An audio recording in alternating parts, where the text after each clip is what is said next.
If you try to control the variety of situations that may pop up in your face tomorrow morning, all that'll happen is you will become a very limited life. You would step out into the world and do whatever that needs to be done only if you have an assurance, no matter what you walk into, you will not lose yourself. You will walk full stride, otherwise you'll only be a half a step. Most human beings are half steps because the fear of suffering. If this happens, what'll happen to me? If that happens, what'll happen to me? If you're well managed within yourself, you know how to manage your thought, you know how to manage your emotion, you know how to manage your body, your chemistry, your energy. If you know how to manage all this, what does it matter if you walk into hell, I'm asking? If you are well managed, if you are a heaven within you, what does it matter where you go? Hell also will be an interesting place to go. But if you are ill-managed, then you want to be in a nice place all the time. You will not step out into anything. I'm not saying this is wrong, this is against nature, because in nature, every life is aspiring to be as much as it can be, isn't it? Every life is naturally aspiring, this is not a philosophy, this is not an ideology that you must do this or that. It is natural and intrinsic for every life that it will do as much as it can. From an earthworm, from a worm to an insect to a bird, to an animal to a tree, every one of them are trying to be full-fledged life. If you go against this simply because of the fear of suffering, then all possibilities of exploring the nature of being human, the tremendous immensity of being human is just lost upon humanity.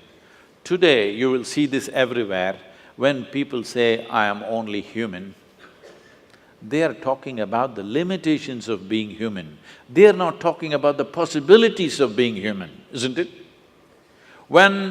If we are the most intelligent species on the planet, if we are the most capable species on the planet, should we be talking about our possibilities or should we be talking about our limitations? Whenever anybody writes or says, oh, we are human, they're always referring to their limitations, never to the possibilities of being human. This is because the most fundamental things have not been taught in our education systems, how to handle your thought and your emotion.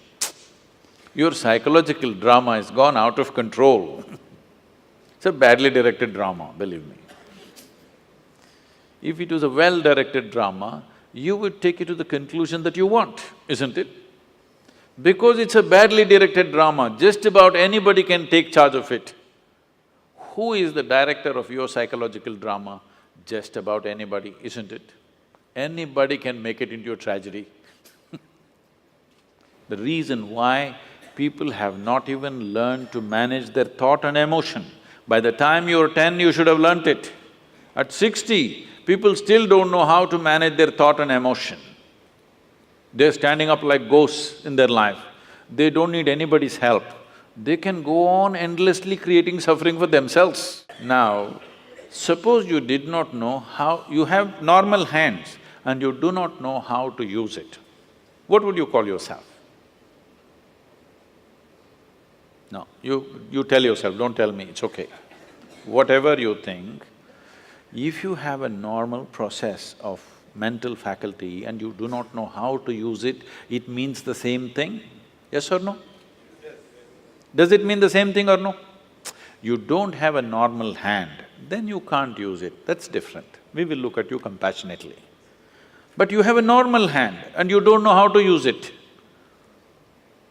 Whatever word you use to call yourself, don't tell me, but the same thing goes if you don't know how to use your thought and emotion towards your well-being, isn't it? Because ill-managed. Because the fundamentals of life are not grasped. What is the nature of my existence? If you don't know this, how do you manage it? Only if you grasp the nature of something, then you learn to manage it, isn't it? You don't even see what it is, how to manage it? There is no way to manage it. So the first and foremost thing, that's why is called realization. You must understand this. In this country, in this culture, we never refer to any kind of spiritual realization as an attainment. We only said it is a realization. Realization means you simply saw what is already there. You did not invent anything. You did not climb the top of a mountain. You are beginning to see everything just the way it is. But that has become such a rarity that it is being hugely valued. Someone was asking me 3 days ago, I was in Kerala, "Sadhguru, you seem to know everything." I said, "See, there is only one thing I know. I know this one thing from its origin to its ultimate." I said, "I know only one thing, and what are you clapping your hands for?" I know only this one thing. But because the nature of human experience is such, you know everything only through this one, isn't it?